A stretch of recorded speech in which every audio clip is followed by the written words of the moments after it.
Why have we normalized people fainting at concerts? It's so normal that people in the crowd have developed their own standardized plan of action for getting help. Flashlights on and wave it around so security knows that they need help. Because when you put a lot of people together in the way they do now and in the conditions they do now at shows, of course you're gonna invite what I've called the pit squish. But what if there are things that the venues and the artists or their tour teams could do that could severely decrease the likelihood of pit squish and people fainting at the shows? And what if that's exactly what a fangirl on YouTube is about to tell you her ideas for in the next 15 minutes or so?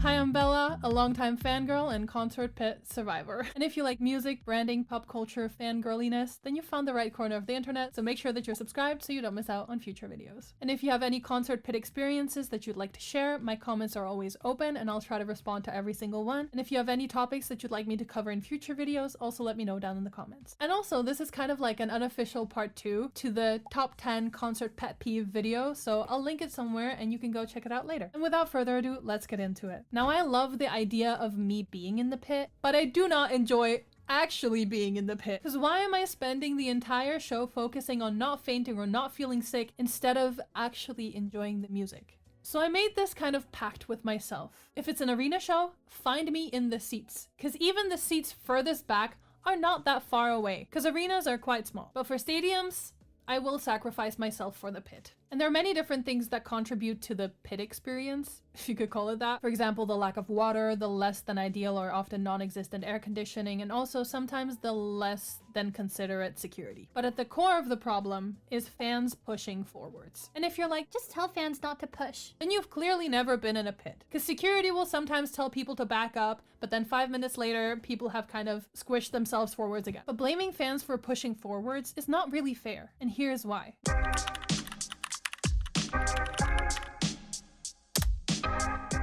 We as humans are not rational. Like, yes, we can make rational decisions, but at the end of the day, we mostly act on emotion. So expecting fans to act rationally in a situation like a concert is doomed from the beginning. Because when you're in a pit with thousands of other people, your brain isn't operating the way that it would do in normal life. Because you're in this weird state of adrenaline, emotion, and pressure. And it's really this tug of war between selfish instincts and crowd psychology. And the selfish instincts aren't about being rude, they're about being human. These are the internal self-focused drivers that literally push people forwards. First, there's the fear of missing out. You've waited months for this concert. You've built it up in your head and even queued for hours. You need this to be worth it. So even if it's tight and even if you're pushing against other people, your brain is going, we need to get closer. We don't want to miss this moment. Secondly, there's this emotional reward of proximity. Being physically close to your favorite artist is emotionally rewarding. You want your moment. You want the artist to see you. You want the artist to talk to you. Even if you logically know that they won't, your brain still chases this illusion of intimacy and this acceptance that you gave it your best attempt. Then there's also the status and the bragging rights. There's a kind of social currency in being able to say, I was barricade, my favorite artist looked at me, etc. And in fandoms, that shit matters. So fans push for the view, but also for the clout. And if you want the full deep dive on fan entitlement and fake fans, then I'll link the video up here that you can check out after this video. On top of the selfish drivers, there's also the crowd psychology. These are the psychological things that kick in because you're surrounded by a crowd of other people. It's less about individual decisions and more about the group dynamic taking over. First, there's the notion of herd mentality. If everyone else steps forward, you do too. Sometimes it's to avoid falling or being squished, and sometimes it's subconscious. Basically, you follow the crowd because it's easier than to go against it. And it's not only physically, because there's also the emotional contagion. If people start screaming or moving, then the emotion spreads before the logic can catch up. Like, for example, you're waiting for the show and then suddenly someone starts screaming or clapping or yelling, and suddenly everyone else is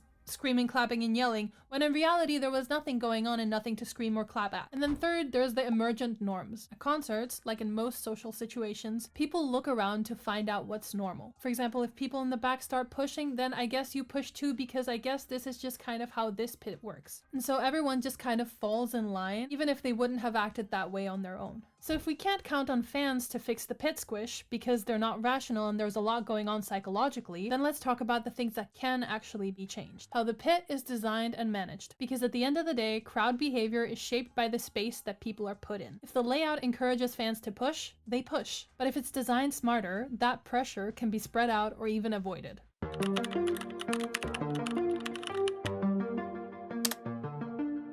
Let's start with the stage design. In my opinion, the absolute worst stage design is when the stage is just flat at the front. No catwalk, nothing. In that case, everyone is pushing in the same direction, and the fans stuck in the middle, they can't really leave to get water, but they're also so far back from security that any water that ever gets sent their way gets taken before it ever reaches them. It's really just the worst of both worlds. If you had a catwalk, it's a little bit better. At least now fans aren't all pushing the same direction because the pressure gets distributed around the catwalk, but if you're standing behind the catwalk, you still get squished. The most ideal setup I've seen is the one where they have the stage in the middle. Examples of this are Harry Styles' stage, I believe in Madison Square Garden, and also Billie Eilish's current tour has the stage in the middle. And this works because the crowd is now not pushing in one direction, it's actually pushing in all different directions around the stage. But I also recognize that not many artists find it practical to have a stage in the middle. So let's say that my starting point for fixing the pit is the stage with the catwalk. The little pits on the side of the catwalk, let's assume that they were sold as VIP tickets or something like that, so they're already taken care of. The real issue is in the general admissions pit because this is where the pressure builds up. After thinking about it, I think I've come up with a solution, and I don't know how realistic it is,